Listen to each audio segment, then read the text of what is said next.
adventures.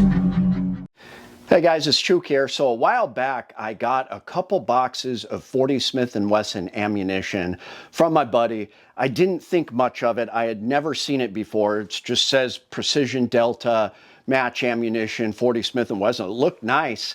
I had an old P226 from the 90s, and I couldn't load these in the magazine. They wouldn't fit in the magazine. It was very difficult. I was like, what the heck? Then I looked at it and I saw that it's 40 Smith & Wesson Full Metal Jacket long. So it's long loaded 1.180 inch OAL. So velocity 950 feet per second. We're going to test it out, but I noticed it was a hair longer than any other 40 Smith & Wesson ammunition I had. And I looked it up, and what this is for is people who, a lot of people who compete and people who have 1911s chambered in 40 Smith & Wesson, which is a great choice, by the way. I think 40 is better than 45.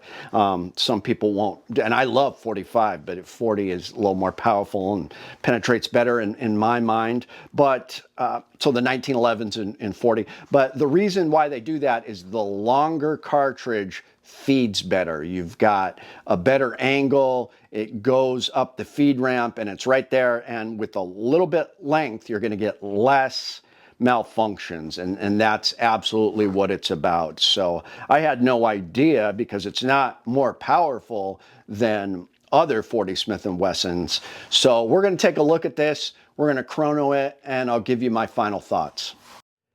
All right, really fascinating stuff. So Precision Delta match ammunition, 40 Smith & Wesson, 100 grain Full Metal Jacket long. So that's how you know 1.180 inch OAL.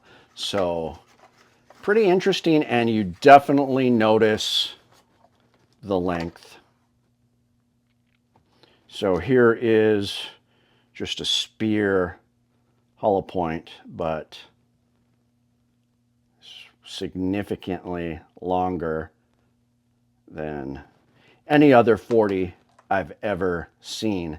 I do have a safe firearm. Luckily, it did feed in this mag fine, but I did notice that after the second round, you kind of have to finagle it in there. It's a little awkward to load, but they did load fine, but it's just about at the threshold.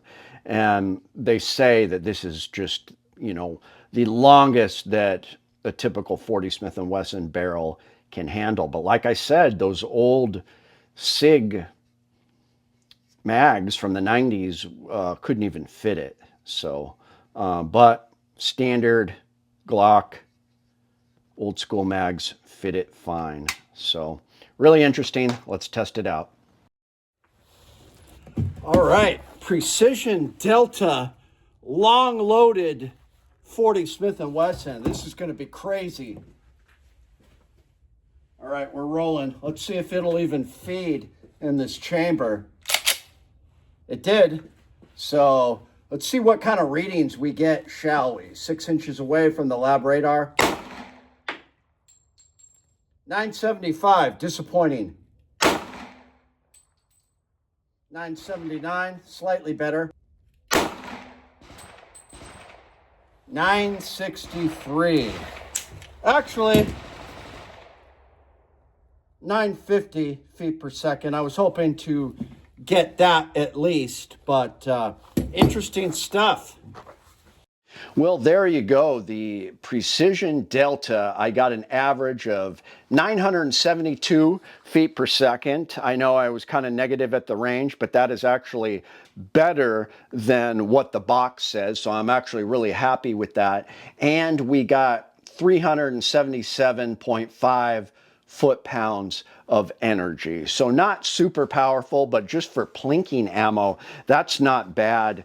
I don't know whether I would want to use this unless I had 1911. I mean, it fed perfectly in my Glock 23. I think it's because I had that Lone Wolf barrel, but really interesting stuff. I have a couple boxes of it. I'm going to keep it around. Who knows? I might do some more stuff with it, but let me know what you guys think of it. It's very interesting. Thanks, guys. It's Chuke, your friend in the field. My name is Chuke. I like to trade my guns just for fun, but now I have none. Oh, look, getting shot by a bear, but I don't care. I got a 10mm. Chuke's Outdoor Adventures. Watch you go outside every time.